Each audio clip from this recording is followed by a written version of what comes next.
미주 한인들의 정치 이야기, 미쿡 정치 농장.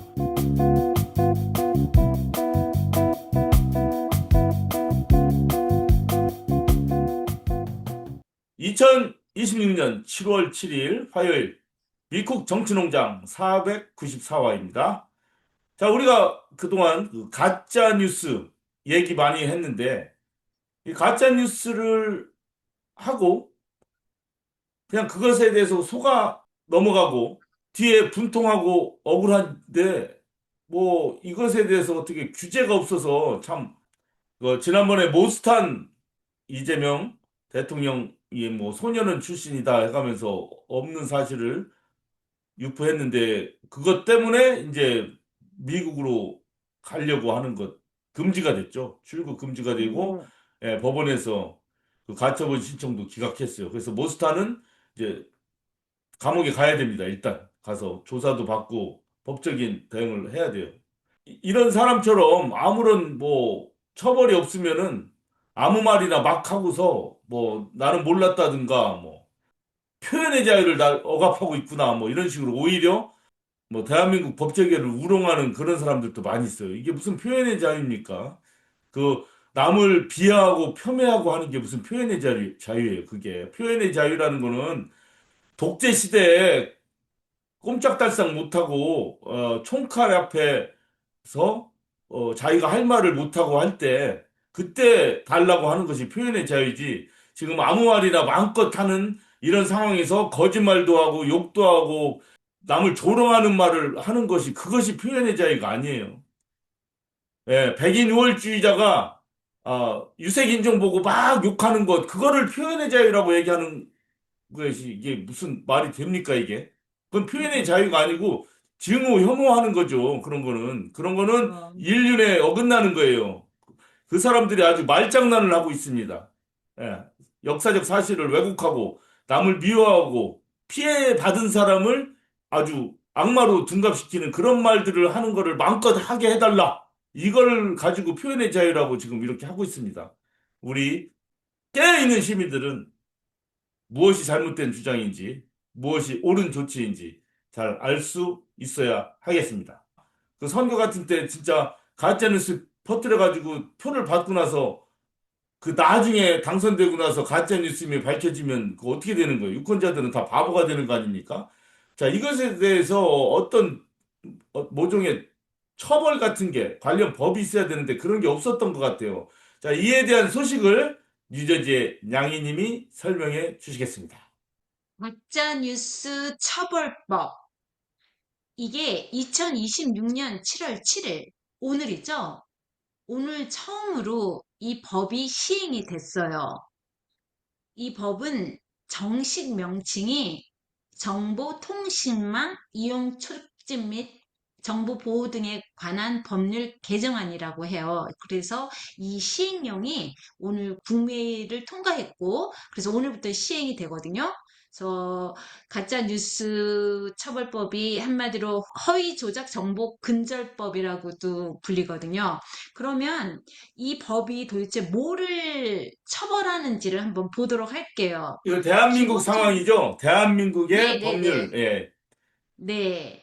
그동안 우리가 얼마나 많은 거짓 정보를 접하고, 뻔히 이게 거짓인지 알면서도 그냥 속수무책으로 그냥 이곳저곳에서 많은 사람들이 피해를 보고 그러는 거 우리가 봤잖아요. 그래서 도대체 언제 이게 정리가 되나 했는데 마침내 이게 법이 결정이 돼서 이제 시행이 되고 있어요.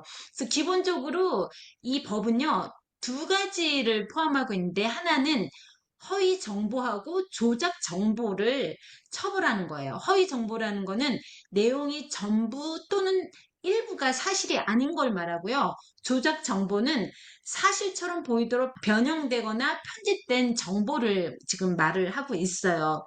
그렇지만 뭐 단순 의견이나 비판, 풍자, 패러디, 뭐 학술적 논쟁 이런 것들은 규제의 대상이 아니라고 해요.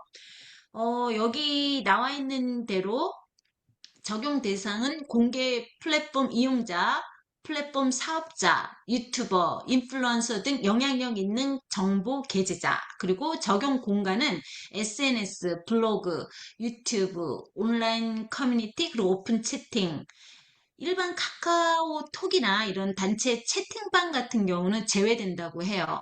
그리고 적용 요건은 간단하게 고의 유포, 부당이익 또는 피해 목적, 실제 피해가 발생했을 경우에 이런 처벌법이 적용이 되는 거고요. 주요 처벌로 명예훼손 벌금 상한이 7천만 원.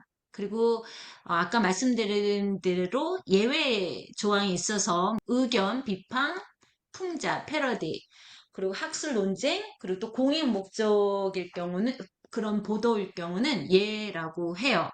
근데 벌써 이거에 대해서 여당과 야당의 반응이 많이 틀려요. 여당에서는 뭐 당연히 제정돼야 될 법이 됐다라고 얘기를 하고 있는데 야당에서는 벌써 표현의 자유가 위축이 되고 온라인 입틀막법이다 뭐 이런 식으로 얘기가 되고 있는데 이 법이 앞으로 얼마나 잘 적용이 되냐에 따라서 지금 일부에서 염려하는 것, 그리고 또 그동안 많은 사람들이 붕괴하면서 또 얼마나 많은 사람, 피해자가 있었고, 실제로 목숨을 끊은 분도 있고요. 이런 법이 꼭 있어야 되고, 그게 제대로 시행이 돼야 되는데, 이제 한번 기대를 해볼 수 있을 것 같아요.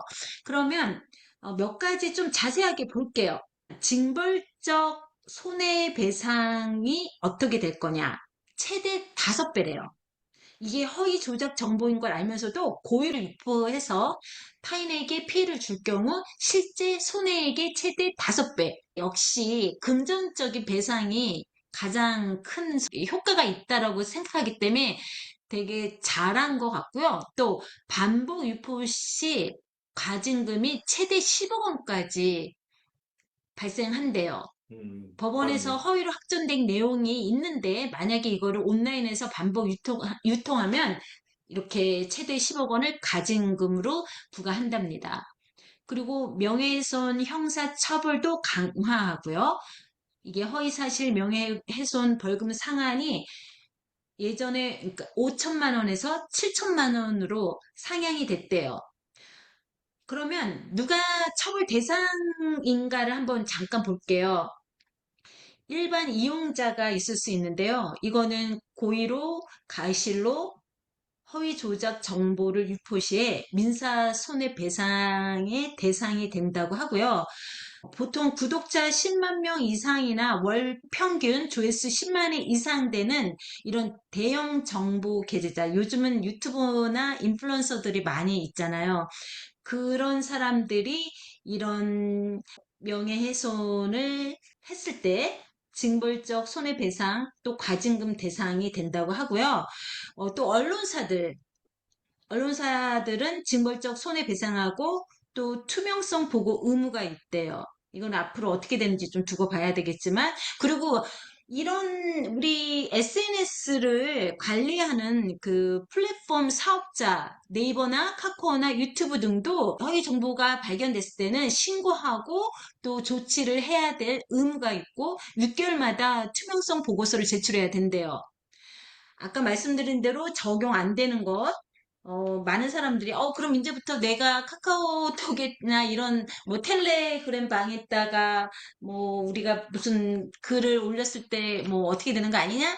전혀 대상이 안 된다고 지금 얘기를 하고 있어요. 언론계에서 염려하는 부분들은요, 탐사나 고발 보도, 그 뉴스타파라든가 그런 탐사 보도 채널들에서 많은 경우 확실한 증거가 없어도 어느 정도 정보를 이렇게 파악을 하면 보도를 하고 그랬잖아요. 근데 그런 것들이 자차 잘못하면 고발이 되거나 할 경우가 있기 때문에 그런 탐사 고발 보도 위축이 될 게 좀 우려가 되고 또 플랫폼에서 예를 들면 어떤 사람들이 어떤 정보를 올렸는데 이게 누군가에게 만약에도 불리한 그런 여론을 형성할 수 있는 거라면 그게 진실이라 할지라도 이 플랫폼 운영자가 삭제를 해버릴 수 있는 그런 가능성도 있는 거예요.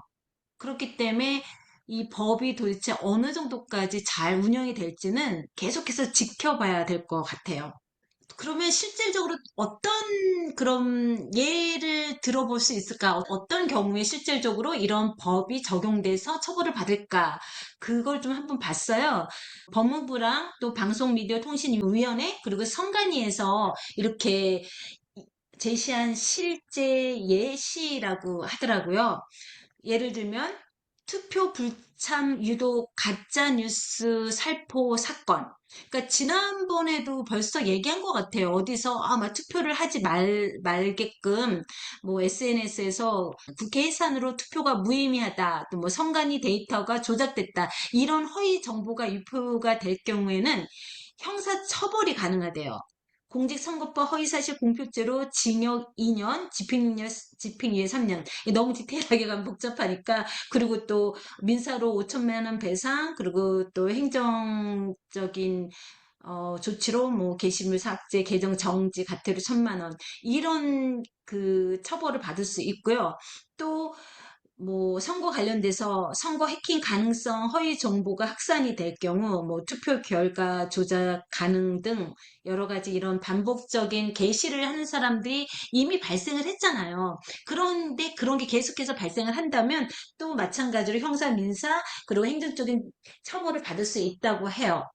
그리고 얼마 전에 그 장사의 신 그 은연장 씨가 고발해서 그 김세희라는 사람이 지금 감옥에 가 있잖아요. 그 사람 같은 경우는 너무나 많은 거짓 그런 정보로 유튜브에서 엄청난 돈을 벌어왔고, 실제로 그 피해를 입은 사람이 한둘이 아닌 것 같아요. 많은 연예인들, 뭐, 얘기를 들어보니까 최근에 그 김수현 그 배우도 그렇고, 또 오래전에 김건모 가수도 거의 활동을 못했다고 해요. 그리고 그 외에도 굉장히 많은 연예인들이 이렇게 피해를 봤는데, 이런 대형 유튜버 인플루언서가 반복적으로 허위 정보를 갖고 계속해서 이렇게 방송을 해 나갈 경우, 아까 말씀드린 대로 최대 10억 원까지 과징금을 받을 수 있다고 해요.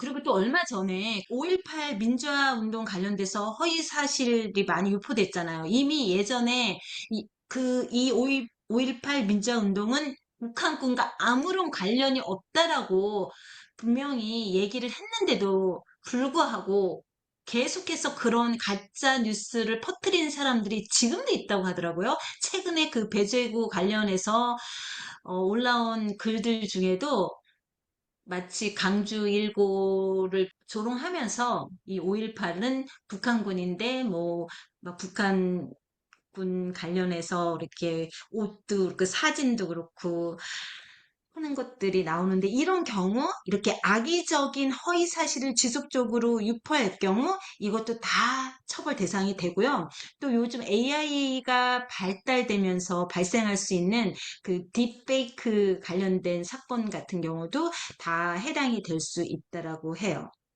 그래서 그동안 우리가 뻔히 거짓인지 알면서도 속수무책으로 당하던 그 답답했던 현실들, 그런 사건들, 앞으로는 처벌이 가능하고요.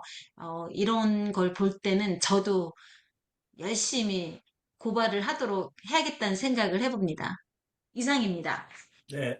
가짜뉴스 처벌법 요약. 그래요. 지금 뭐, 어떻게 보면은 현실에 적용하기 힘든 것 같기도 하지만, 너무나도 잘못된 악의적인 가짜뉴스와 혐오 발언, 그런 그림들이 퍼져나가는 것에 대해서는 어느 정도 일침을 가할 수가 있겠네요. 자, 그러나 이 법이 제정된 게 중요한 것이 아니고, 이런 법이 제정된 것을 일반 네티즌들이 존중을 하고 스스로가 조심을 하고 스스로가 경계를 하지 않으면 법이 세워진 것은 아무런 소용이 없을 거라는 그런 우려도 듭니다.